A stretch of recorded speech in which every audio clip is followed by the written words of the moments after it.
ચારિત્રનો એક પ્રભાવ હોય છે. એ તો આટલી મોટી વ્યક્તિ પ્રભાવિત થાય નહીં. એમાં અમેરિકાના પ્રેસિડેન્ટ તો થાય જ નહીં, કારણ કે તો દુનિયાના રાજા છે.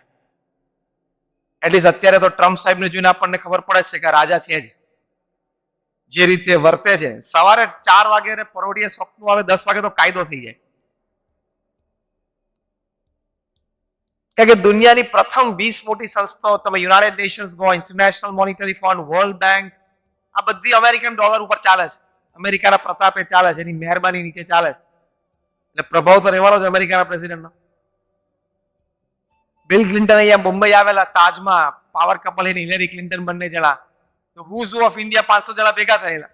એટલે પાવર કપલ બધા સ્ટેજ ઉપર ઉભા હતા, બધા આવીને હેન્ડશેક કરી શકે. બધા લાઈનમાં ઉભા હતા એમની જોડે હેન્ડશેક કરવાનું. બધાને કહેલું બોલવાનું નહીં, ટાઈમ નથી એમની પાસે, ખાલી હેન્ડશેક કરો, તમારો ફોટો પડી જશે, તમને મળી જશે. એનો ફોટોગ્રાફ આવેલો, એ જે લાઈન ઉભી હતી ને એમને મળવા માટે, એનો ફોટોગ્રાફ ટાઈમ્સ ઓફ ઇન્ડિયામાં આવેલો. રતન ટાટા, મુકેશ અંબાણી, અનિલ અંબાણી, અમિતાભ બચ્ચન, શાહરૂખ ખાન, સચિન તેંડુલકર, સુનિલ ભારતી મિત્તલ, રવિ રુઈયા, બધા ક્યુ, સ્ટેન્ડિંગ ઇન ક્યુ. એટલો તો પ્રભાવ હોય એનો.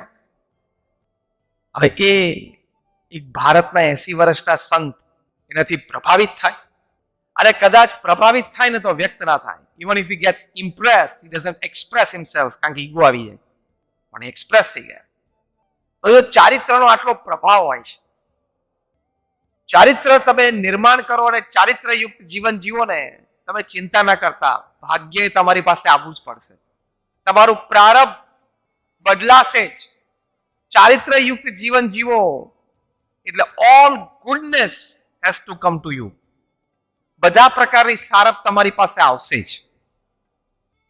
આણંદમાં, ગુજરાતમાં એક ડોક્ટર દોશી હતા, અમે એમને જોયેલા. એ આઈ સર્જન હતા, 10 વર્ષ પ્રેક્ટિસ કરી હશે, 30-35 વર્ષની ઉંમર સુધી. પછી એમને મન થયું કે આપણે સમાજ સેવા કરીએ. એટલે નિસ્વાર્થ ભાવે કેટરેક્ટ ઓપરેશન્સ મોતિયાના કરતા. એમના જીવનકાળ દરમિયાન એમણે 3 લાખ કેટરેક્ટ ઓપરેશન્સ ફ્રી કરેલા. રોજ સવારે 7 વાગે કેમ્પ ચાલુ જ થઈ જાય. સામાન્ય જબ્બો લેંગો પહેરતા, ઇસ્ત્રી પણ કોઈ દિવસ નહીં કરે, એટલે આયર્ન ક્લોથ્સ પણ નહીં.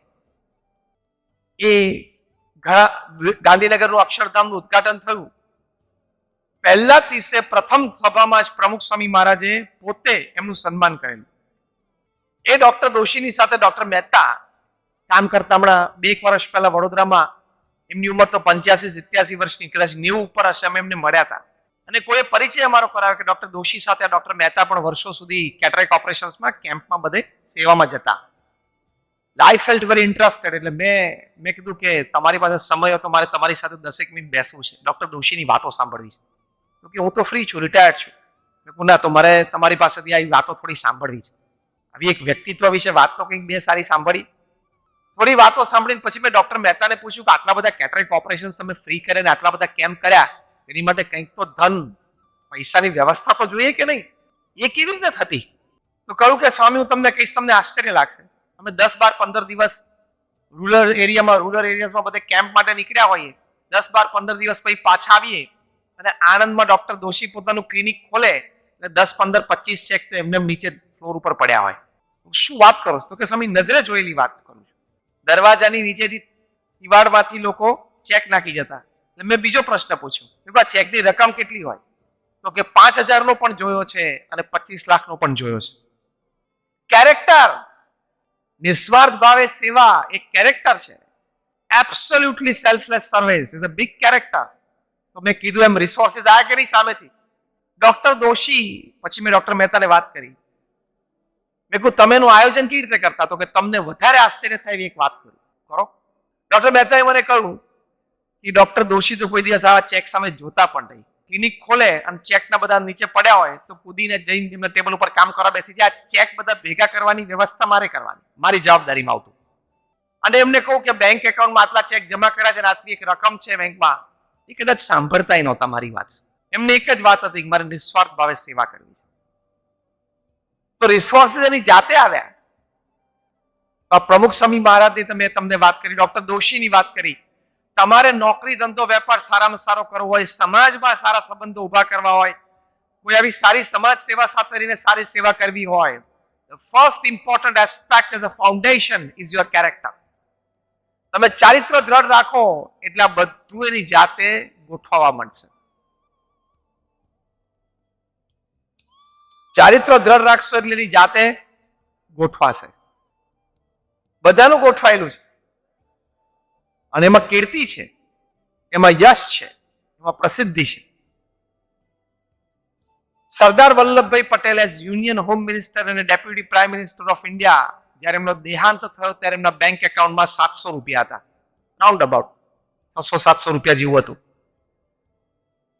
યુનિયન હોમ મિનિસ્ટર અને ડેપ્યુટી પ્રાઇમ મિનિસ્ટર 600-700 રૂપિયા હતા.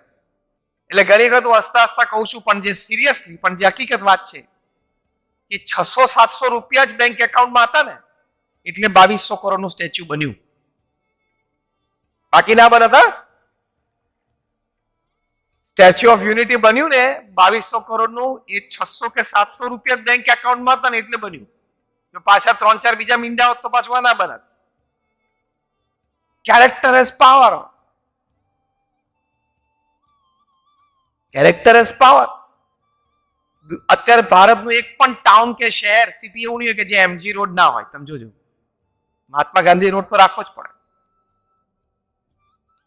એમનું બસ્ટ હોય જ.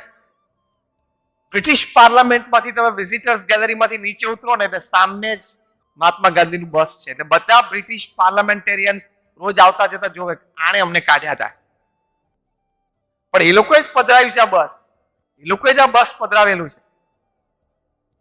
શું માણસના ટ્રુથ અને નોન વાયલન્સ, સત્ય અને અહિંસા, એ માણસનું ચારિત્ર કેવું કહેવાય. They live in the hearts of people, not just on the pages of history.